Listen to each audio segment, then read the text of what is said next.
Good evening সকলোকে। আজি এটা শ্বৰ্ট ভিডিঅ'লৈ আপোনালোক সকলোকে স্বাগতম জনাইছোঁ। এতিয়া আবেলিয়ে হ'ল আৰু আবেলি হ'ল গোসাঁইক মই এবাৰ উলিয়াই লৈ আহিলোঁ। উলিয়াই লৈ আহি অকণ খেলা ধূলা কৰিলে কিমান আৰু ঘৰৰ ভিতৰতে সোমাই থাকিব, সকলোৱে এলাহ লাগি দিয়কচোন ঘৰৰ ভিতৰতে সোমাই থাকিলে। তাৰ লগতে সদায় ময়ো আহোঁ অকণ, আৰু যিহেতু আজি পাপাকৰ ডিউটি আছিল সেইবাবে পাপাক নাই, মই উলিয়াই লৈ আহিলোঁ খেলিবলৈ।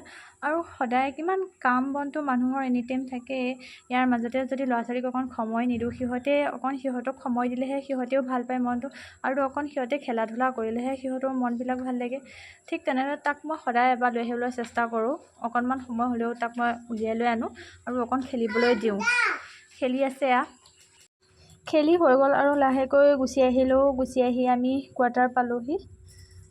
কোৱাৰ্টাৰ পায়ে দেখিছোঁ যে এটা মানে বহুত ডাঙৰ কি বুলি ক'ম আৰু, এই মানুহজনে এটা নিজৰ কাপোৰ বিচাৰি গোটেই কাপোৰবোৰ মানে জাপা কাপোৰবোৰ উলট পালট কৰি পেলালে। এনেকুৱা মানে কাৰ হয়, ইমান ধুনীয়াকৈ চিজিল কৰি সামৰি থৈ দিওঁ, এটা কাপোৰ নিজৰ কাপোৰ বিচাৰি মোক ক'লে, মই ধুনীয়াকৈ মানে ক'ত আছে চাই দিলোঁ হয়। মই যোৱা তাৰপিছত আহিলোঁ পাকঘৰলৈ। পাকঘৰত আজি মঙলবাৰ যিহেতু সেনেকৈ দালি ভাত আলু পিটিকা ভেন্দি ভাজি বাছ ইমানেই খালোঁ আৰু আজি।